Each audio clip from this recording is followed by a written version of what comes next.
Hello everybody, and welcome finally, as promised, to the Mass Effect 3 Codex, in its entirety, which is now contained under the journal. Codex has a lot to say about a lot of stuff.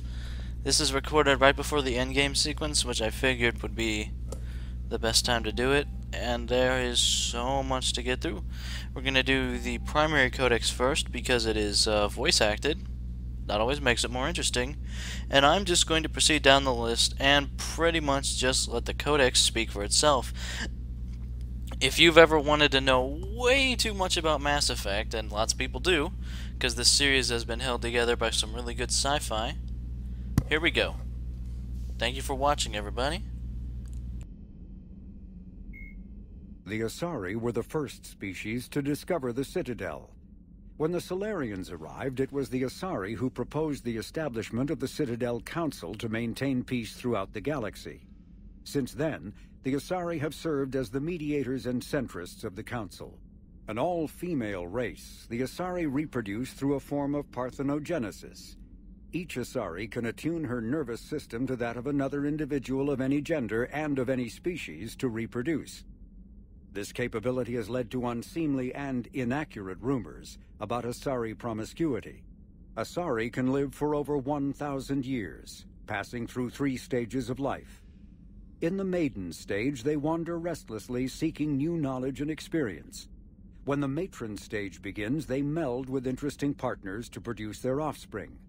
This ends when they reach the matriarch stage, where they assume the roles of leaders and counselors. Yeah, the council species.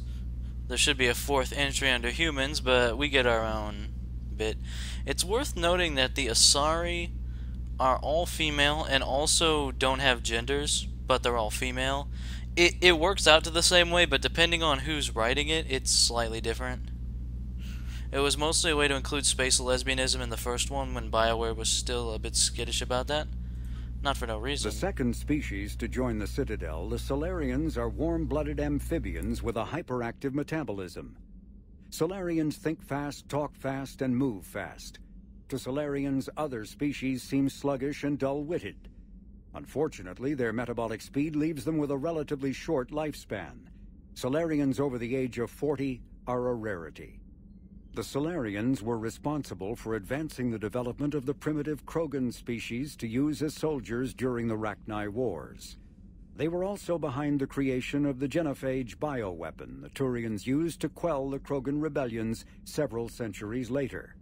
Solarians are known for their observational capability and non-linear thinking. This manifests as an aptitude for research and espionage. They are constantly experimenting and inventing, and it is generally accepted that they always know more than they're letting on. Roughly 1,200 years ago, the Turians were invited to join the Citadel Council to fulfill the role of galactic peacekeepers. The Turians have the largest fleet in Citadel space, and they make up the single largest portion of the Council's military forces. As their territory and influence has spread, the Turians have come to rely on the Solarians for military intelligence and the Asari for diplomacy. Despite a somewhat colonial attitude towards the rest of the galaxy, the ruling hierarchy understands they would lose more than they would gain if the other 2 races were ever removed. Turians come from an autocratic society that values discipline and possesses a strong sense of personal and collective honor. There is lingering animosity between Turians and humans over the First Contact War of 2157, which is known as the Relay 314 incident to the Turians. Officially, however, the 2 species are allies, and they enjoy civil, if cool, diplomatic relations. Honestly, of all the species rivalries that have gone on in the series, Turians and humans, we kind of get along. There was a bit of it in the first game, but since I've done the Paragon choices to help humanity integrate instead of take over, it's been a bit smoother. 50,000 years ago, the Protheans were the only spacefaring species in the galaxy. They vanished in a swift galactic extinction.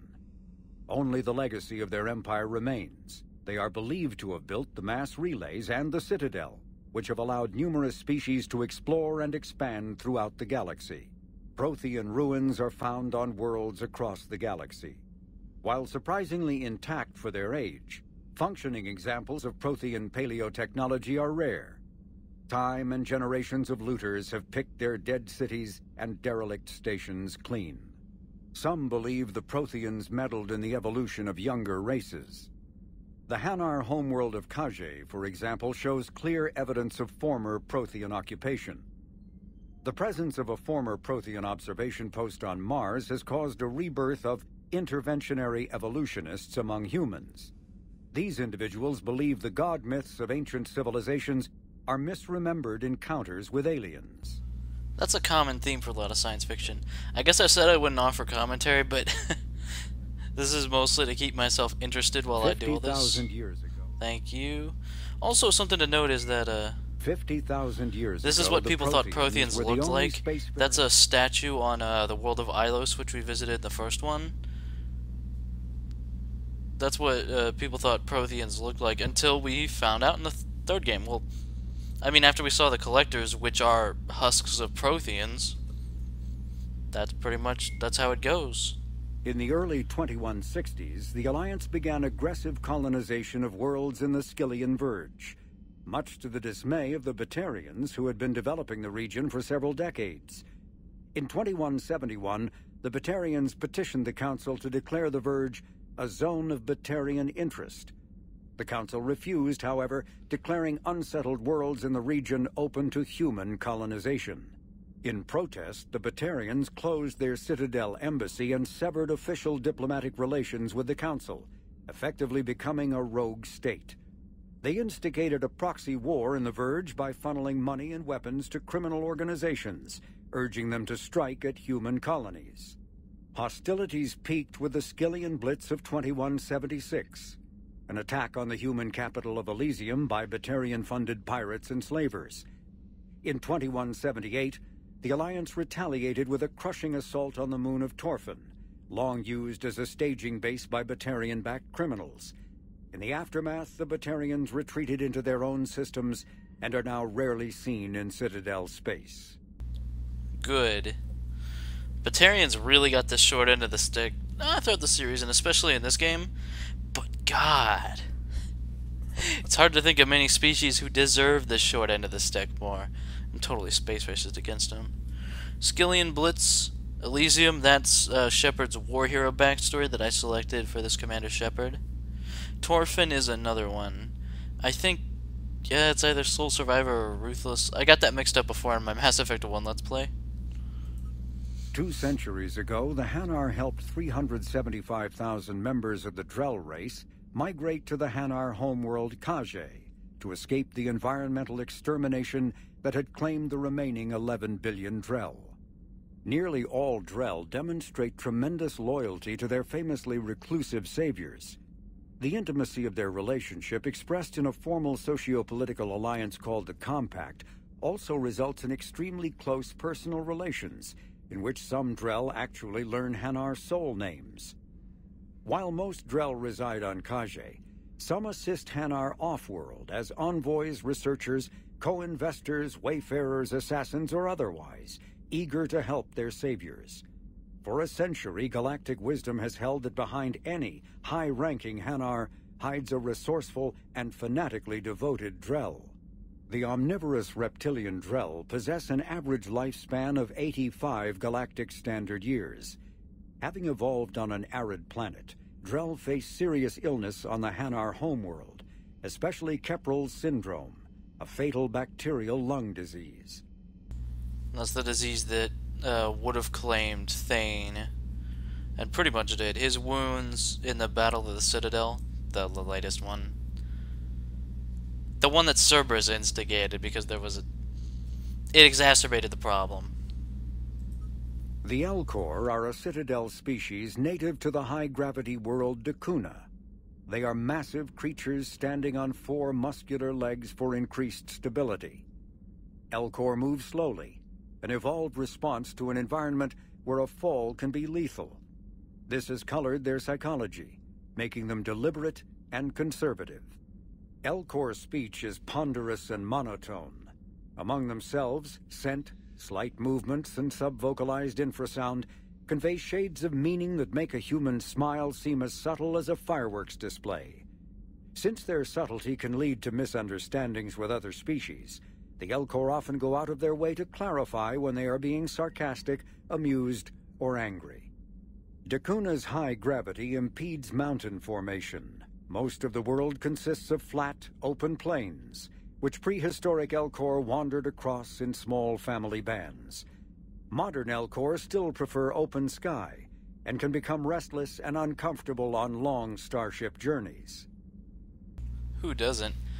We met the Elcor and the Volus in the first game. They pretty much had to share an embassy because, man, it comes down to the fact that the Volus and the Elcor don't have strong militaries. Like, say, the Turians, or even the Asari and the Solarians have, military might, and the humans too. So those races get treated, seriously. Elcor and Volus, not so much. And we saw that in this game, where everybody but the humans refused to help the Elcor. Also, one thing about their speech patterns: in sincere endorsement, you have not experienced Shakespeare until you have heard him in the voice of Elcor. The Geth are a humanoid race of networked AIs. They were created by the Quarians 300 years ago as tools of labor and war. When the Geth showed signs of self-evolution, the Quarians attempted to exterminate them. The Geth won the resulting war. This example has led to legal, systematic repression of artificial intelligences in galactic society. The Geth possess a unique distributed intelligence. An individual has rudimentary animal instincts, but as their numbers and proximity increase, the apparent intelligence of each individual improves. In groups, they can reason, analyze situations, and use tactics as well as any organic race. Geth space is located at the trailing end of the Perseus Arm, beyond the lawless Terminus systems. The Perseus Veil, an obscuring dark nebula of opaque gas and dust, lies between their space and the Terminus systems. We fought so much Geth in the first game, and we fought them in the second game. And we even fight them in the third game, although they're not the major antagonists anymore. In fact, we've made peace between the Quarians and the Geth, finally. The Hanar are a Citadel species known for excessive politeness. They speak with scrupulous precision and take offense at improper language. Hanar that expect to deal with other species take special courses to help them unlearn their tendency to take offense at improper speech. All Hanar have two names. The face name is known to the world.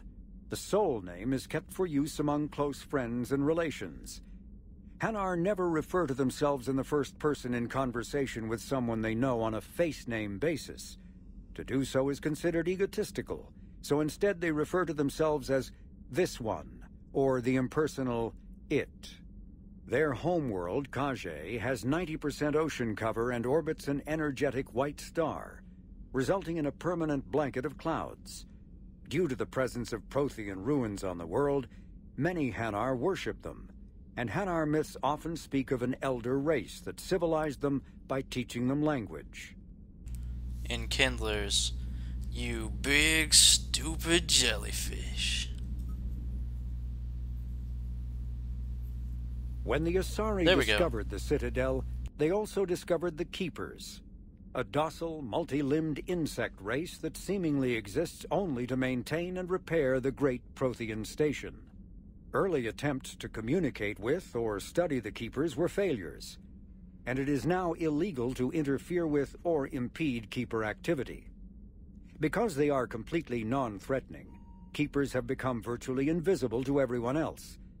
Similarly, they seem indifferent to other species, except for their tendency to help new arrivals integrate themselves into the Citadel.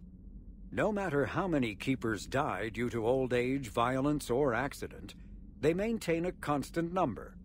No one has discovered the source of new Keepers, but some hypothesize they are genetic constructs, Biological androids created somewhere deep in the inaccessible core of the Citadel itself. They're like the Collectors in a way. The Reapers took them and made them into this utility race that's always there, always keeping watch on things. Never threatening, although I've heard theories that the way they get new biological matter, residents of the Citadel may occasionally go missing, especially the poor children, duct rats, the people who play in the fracking ventilation shafts. Yeah. The Krogan evolved in a hostile and vicious environment. Until the invention of gunpowder weapons, eaten by predators was still the #1 cause of Krogan fatalities. Afterwards, it was death by gunshot. When the Solarians discovered them, the Krogan were a brutal, primitive species struggling to survive a self-inflicted nuclear winter. The Solarians culturally uplifted them, teaching them to use and build modern technology so they could serve as soldiers in the Rachni War. Liberated from the harsh conditions of their homeworld, the quick-breeding Krogan experienced an unprecedented population explosion. They began to colonize nearby worlds, even though these worlds were already inhabited. The Krogan rebellions lasted nearly a century, only ending when the Turians unleashed the Genophage, a Solarian-developed bioweapon that crushed all Krogan resistance. The Genophage makes only 1 in 1,000 pregnancies viable, and today the Krogan are a slowly dying breed.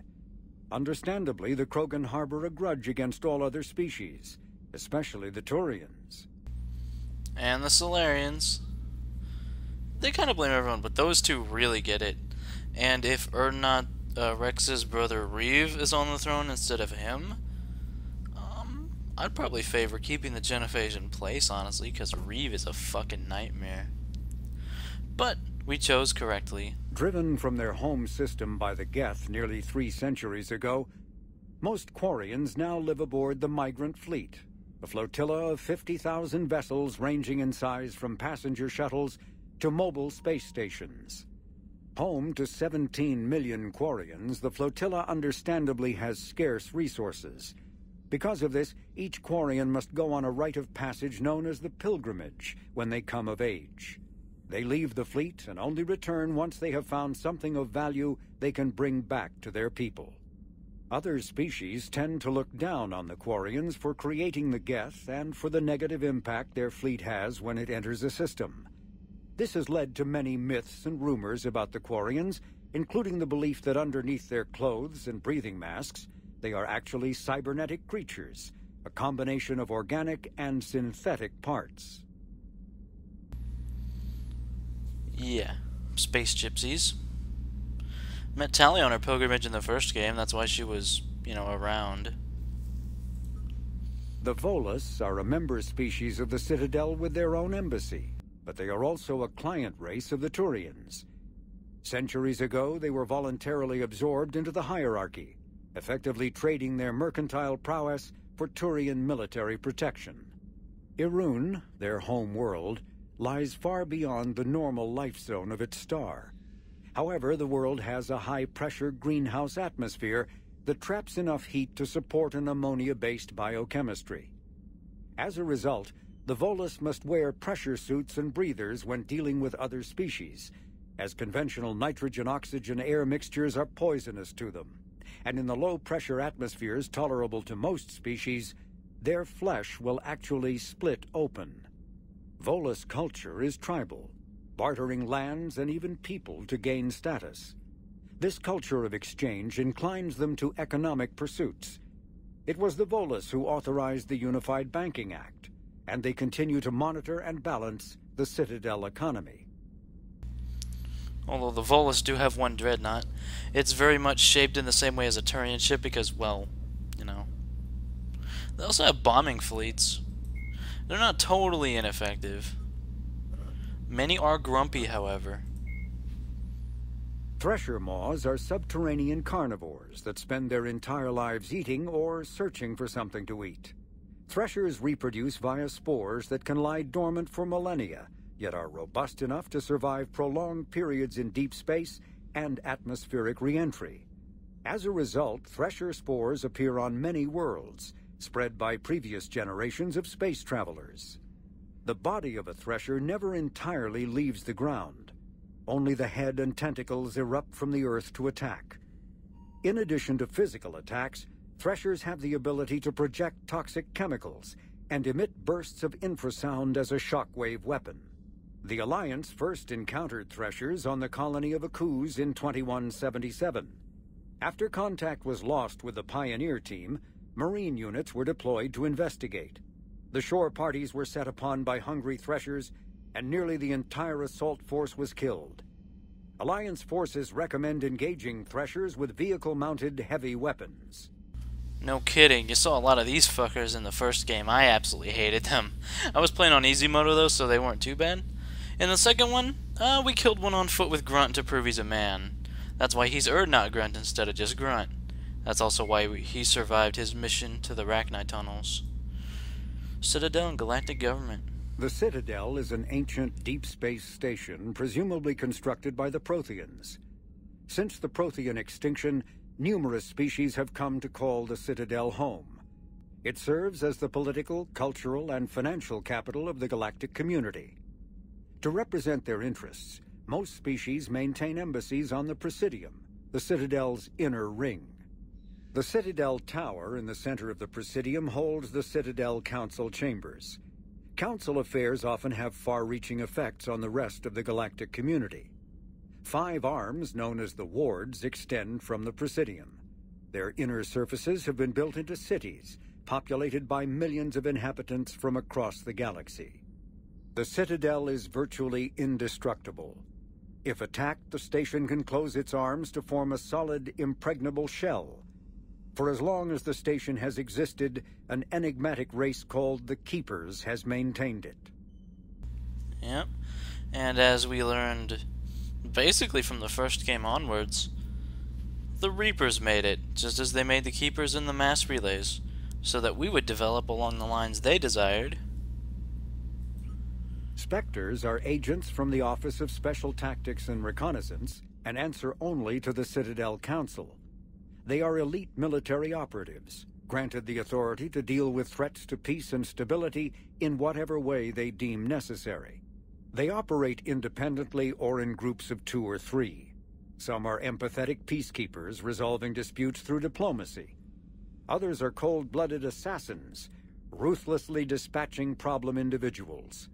All get the job done one way or another, often operating outside the bounds of galactic law. The Spectres were founded after the Solarians joined the Council. For many years they operated in secrecy as backroom problem solvers. Only after the Krogan rebellions did their activities become publicized. Assignment of a Spectre is less contentious than a military deployment, but makes it clear that the Council is concerned about a situation. Yep. Spectres are awesome. For the most part. There have been a couple When bad humanity ones. won a position on the Council for its part in defending the Citadel, the Alliance chose Captain David Anderson for the position. Yep. Udina became his advisor. Anderson eventually quit over frustrations with Council politics, and the Alliance named Udina to the office.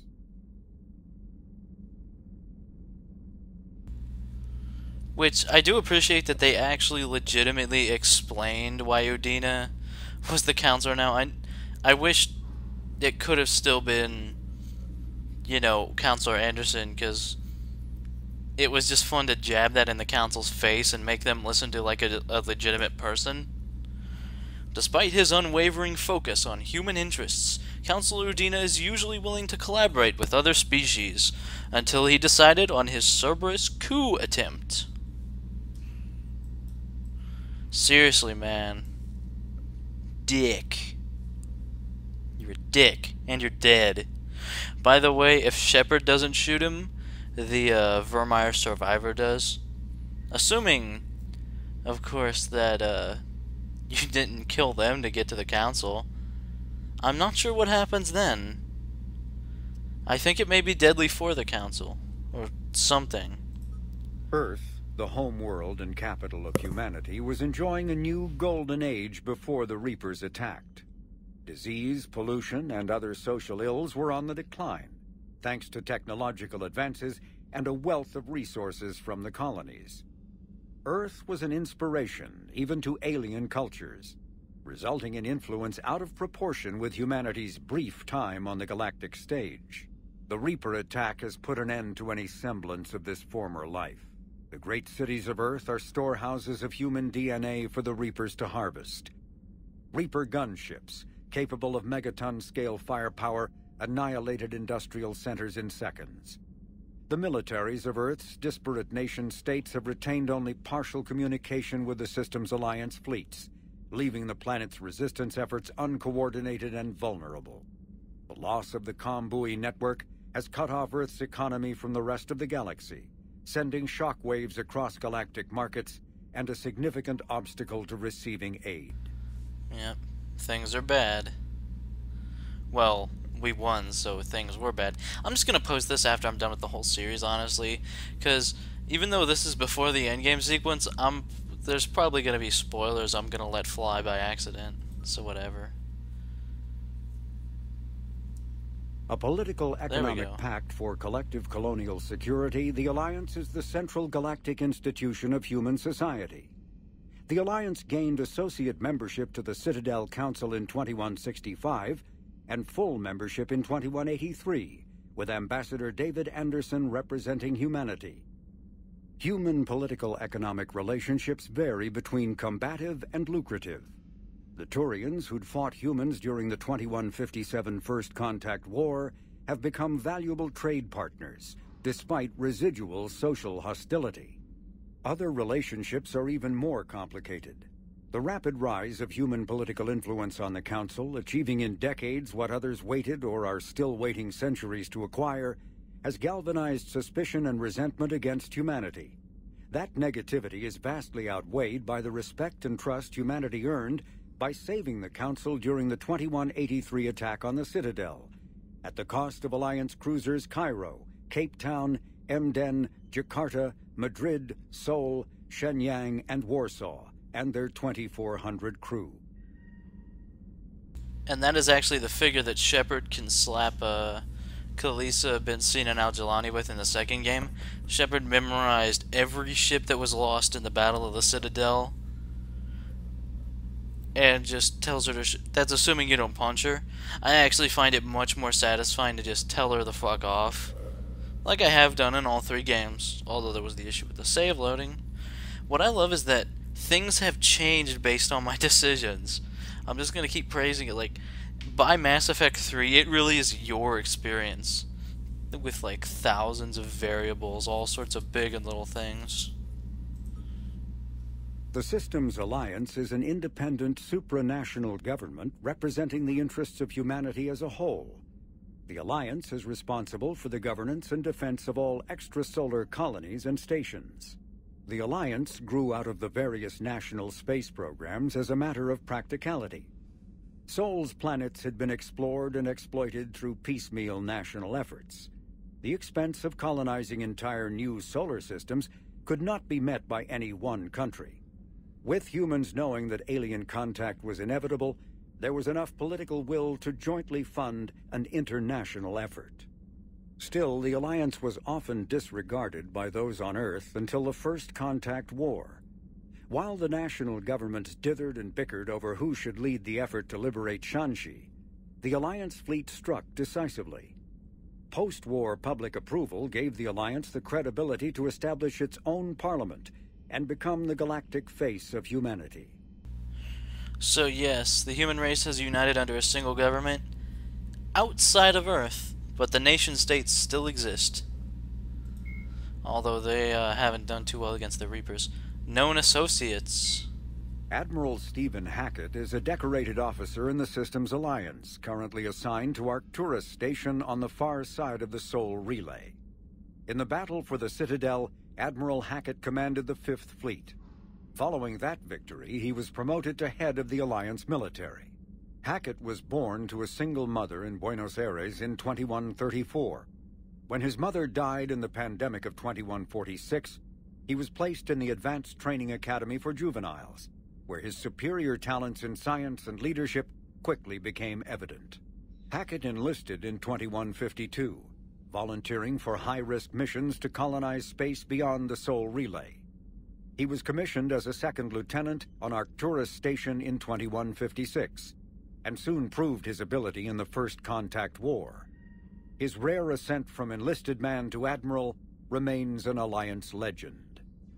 Hell yeah, Admiral Hackett is awesome. Always has been. First game, you never saw his face. You just talked with him over a radio. As in the second game, the Arrival DLC allowed you to see Hackett, and he looked, like he does in Mass Effect 3. Hack it out. Admiral David Edward Anderson is a career military officer in the Systems Alliance Navy. Born in London in 2137, he later moved to Arcturus Station and became the first graduate of the Alliance's now renowned N7 Marine program. Anderson is one of the Alliance's most decorated Special Forces operatives, and served with honor during the First Contact War. He was the original captain of the SSV Normandy before relinquishing command to his XO, Commander Shepard. After the Alliance victory in the Battle of the Citadel, Anderson briefly served as the Citadel's first human counselor. He soon became embroiled in a Cerberus plot to abduct his friend Kaylee Sanders, however, and learned that he was unable to live a life without action. He stepped down as counselor and returned to the military to prepare for the Reaper invasion. The Alliance Parliament named Donald Udina as his successor. Udina and the Council really did fit each other. Or I'd say that until the coup attempt. Yeesh. Lieutenant Commander Ashley Williams is a career military officer with the Systems Alliance. Born in 2158 to a military family, Williams enlisted directly out of high school, splitting time between Earth and hostile environment training on Titan. After earning numerous commendations early in her career, Williams became a platoon guide on Eden Prime, where she was the only member of her unit to survive the Geth attack. Williams then served as gunnery chief under Commander Shepard on the SSV Normandy, and was promoted to lieutenant commander after the Battle of the Citadel. More recently, an Alliance tribunal called on Williams to testify about her experience with the Reapers. In the first game, you had to choose between Lieutenant Cade Nolenko and Gunnery Chief Williams. On Vermeer, when you're fighting Saren, as in, one of them will die, you choose which one to save, period. And like back then in Mass Effect 1, that was, a situation where you literally, there were going to be people lost. All you could do was mitigate the damage and decide who lived and who died. That was impactful stuff. Honestly, the biggest reason I had for choosing Ash was that the default for a Mass Effect 2 character for femship was Kaidan, because they could have a romance, and obviously Manship would have defaulted to saving Ashley for the same reason, presumably. So I wanted to show the opposite of that, and I do prefer Ash to Kaidan. I don't hate Kaidan like some people did. He was voiced by the same guy who did Karth, Raphael Sabarge, so that's why people hated him. Dr. Liara Tassoni is an Asari information broker with a background in scientific research on Prothean technology. Born on Thessia in 2077, she is the only child of the late matriarch Benezia. Although mother and daughter became estranged in the years before Benezia was indoctrinated by the Reaper known as Sovereign. Tassoni is also a highly trained biotic who served under Commander Shepard aboard the SSV Normandy before the ship was destroyed in a collector attack.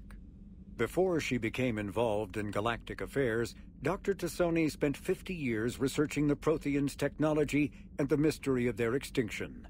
She now divides her time between uncovering Prothean ruins and consulting with noteworthy representatives of the various Citadel races. Yeah, I guess they couldn't really just come out and say she's the fucking shadow broker in the entry. The Enhanced Defense Intelligence, or EDI, serves as an information source and cyber warfare defense system on the rebuilt Normandy SR-2. The ship's crew can access EDI at any terminal or through radio contact. During an attack from a collector vessel, pilot Jeff Joker Moreau gave EDI full access to the Normandy systems, allowing the ship to escape. Although Edie retains the control that Moreau gave her, she is usually content to advise the organic crew members who fly and maintain the ship. Although since she got her body, she can also shoot people in the face just like everyone else. I've heard a lot of uproar about Edie getting her body, and I understand where a lot of it is coming from. I happen to disagree. I think it's fine. I don't know. And my initial reaction was, oh my god, geeking out. But, after you calm down, it's fine. I like the story. I like Edie's and Joker's relationship, which is why I encouraged it. Garrus Vakarian is a noted Turian sharpshooter and combat engineer. He was born on Palaven and became a Citadel security officer like his father, but left the Force when superiors shut down his investigation into the rogue Spectre Saren Arterius. Vakarian eventually discovered that Saren had been indoctrinated by the Reaper known as Sovereign. Vakarian eventually found his way to the criminal haven of Omega and assumed the name Archangel. There, he and a small group of operatives worked to disrupt the settlement's powerful mercenary groups until Shepard recruited him. The Turian narrowly survived the Second Normandy's attack on the Collectors. More recently, Vakarian has become the head of a Turian task force focused on preparing for the Reaper invasion. Garrus is awesome too. High-grade industrial awesome. Always has been, always will be. I think you could actually refuse to take him along, which it fucking baffles my mind. I say I think because I've never seen anybody. I think the same is true with Rex, but nobody ever did that, ever. And nobody ever should. Tali Zora, a Quarian machinist, was born in 2161 on the live ship Raya. During her pilgrimage, a rite of passage in which Quarians proved their worth to the fleet, she recovered a Geth memory core that proved a rogue Spectre, Saren Arterius, was working with the Geth. As a consequence, Tali Zora became a crew member of the SSV Normandy, where she served under Commander Shepard during the Battle of the Citadel. Tali Zora returned to the migrant fleet following the destruction of the First Normandy. Soon after, the Admiralty Board sent her to the former Quarian colony of Haestrom to recover data on the planet's dying sun. Most of her team was killed when they fell under attack from the Geth. But Tali Zora herself was narrowly rescued by Shepard and the crew of the rebuilt Normandy. The Quarian rejoined Shepard to help oppose the Collector threat, but her current whereabouts are unknown. Well, not really. But that's what the entry said. It's written from a limited point of view. Dr. Morden Solus is a master geneticist and former operative for the Solarian Special Tasks Group.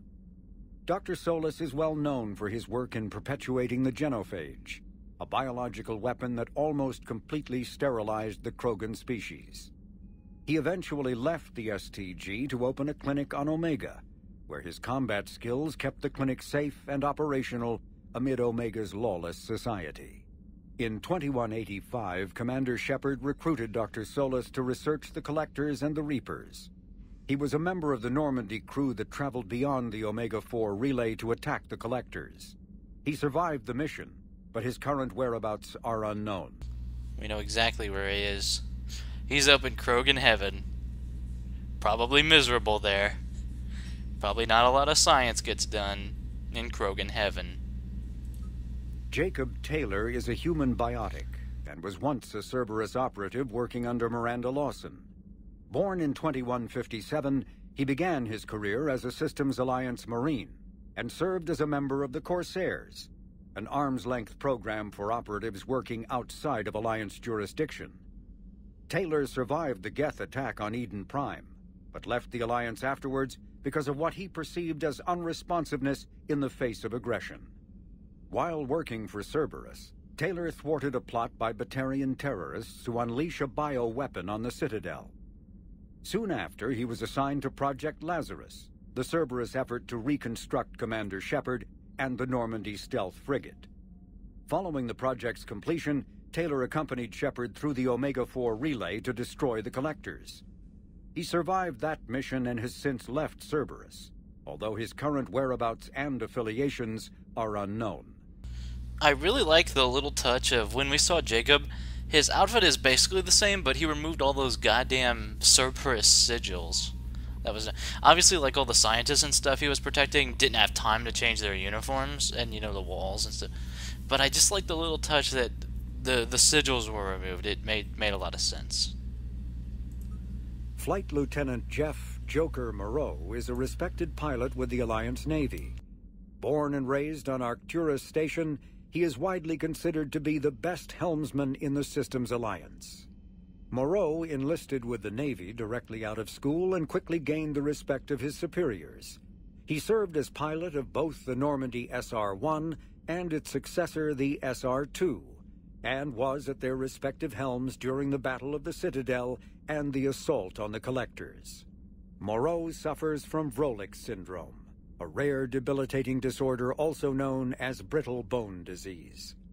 Joker's awesome too. Assume every character is awesome unless I specifically enumerate that they're not. And there's very few characters I'd say that. Like Udina. Udina is not awesome. No. No, no. Especially not after what he did. Joker's like one of the staples of the entire series. He's pretty much the ship mascot. We've got a couple of those, but he really is one. Miranda Lawson is a high-ranking former Cerberus operative and a human biotic. Lawson headed Project Lazarus, the Cerberus operation that brought Commander Shepard back from the brink of death after the first Normandy was destroyed. Lawson is herself an example of the achievements possible through genetic engineering. She was created in 2150 through manipulation of her father's DNA. Her entire physical and mental composition was deliberately engineered, including a longer lifespan and a superior immune system. Lawson accompanied Commander Shepard on the maiden voyage of the Normandy SR-2 and was part of the crew responsible for the defeat of the Collectors. She has since left Cerberus. Her current whereabouts are unknown.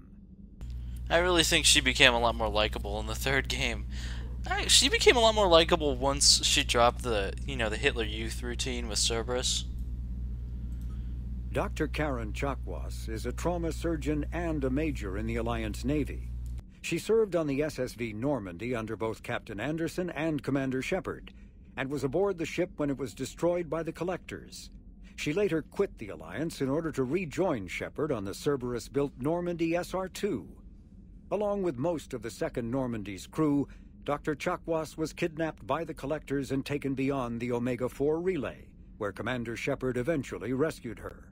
After the Alliance impounded the Normandy SR-2, an inquiry found that Dr. Chakwas had no significant role in or provable knowledge of Cerberus's criminal activities. She has since rejoined the Alliance. Damn right. Speaking of another mascot of the series, I'm told you can also recruit Dr. Michel from the Citadel to join you on the ship if Chakwas isn't there anymore. That's why I went and rescued all my crew from the Collectors in Mass Effect 2. Because they could die. I think even Chakwas. In recent years, the pro-human syndicate known as Cerberus has seen its influence grow galaxy-wide. The largely untraceable organization now includes private intelligence agencies, biotics laboratories, research facilities, and the lucrative corporations that provide a front for it all. Cerberus's charismatic leader, known only as the Elusive Man, drives the organization's philosophy and interests. The level of secrecy he maintains puts professional intelligence agencies to shame. As Cerberus grows, so too does public distrust of the organization. Some commentators have remarked that Cerberus is not so much pro-human as it is anti-alien. Others question the blind loyalty of its employees. Yeah, no fucking kidding. They're also Hitler in space. You thought I was... by the first game they were carrying out Hitler experiments that we were busting up regularly, and they were responsible directly for the murder of an Alliance admiral, which I brought up all throughout the second game. Admiral Kahoku, murdered admiral, nobody really seems to care. That's when I thought Cerberus had got their retcon. I'm really glad that, they weren't really retcon. They were always bad. The Elusive Man is a human loyalist focused on advancing the interests of his species, whatever the cost to non-humans and reportedly humans. The Citadel Council regards him as a fanatic who poses a serious threat to galactic security. The reclusive tycoon is the head of Cerberus, an organization that furthers his pro-human agenda throughout the galaxy. His views have led him into questionable alliances. Recent rumors go so far as to suggest that the elusive man may even have allied with the Reapers. It was more like the elusive man wanted to control him, but he certainly wasn't out there fighting him. Where the fuck was Cerberus when Earth was hit? You'd think if they were a human loyalist group and they'd gotten so powerful. I didn't see a single Cerberus asset fighting for Earth. But then, by this point, Cerberus really, like, the elusive man, he's fully in the grip of the Reapers. Well, we took care of it all. But, Jelix, the second planet in the Arise system, is a marginally habitable world of mountains and ice. The planet was turned into a human penal colony upon its discovery in 2161. But its prison shut in 2179 after racking up the worst safety records in the system's alliance. Lawsuits are still in the courts. Shortly after the closure of the prisons, a handful of intergalactic corporations moved in to set up mines, supply depots, and other facilities on the planet. Supply depots? Is this the place we rescued the Cerberus scientists from? Looks like it. I just kind of conflated it with Novaria in my mind, but that was the Cerberus fighter base.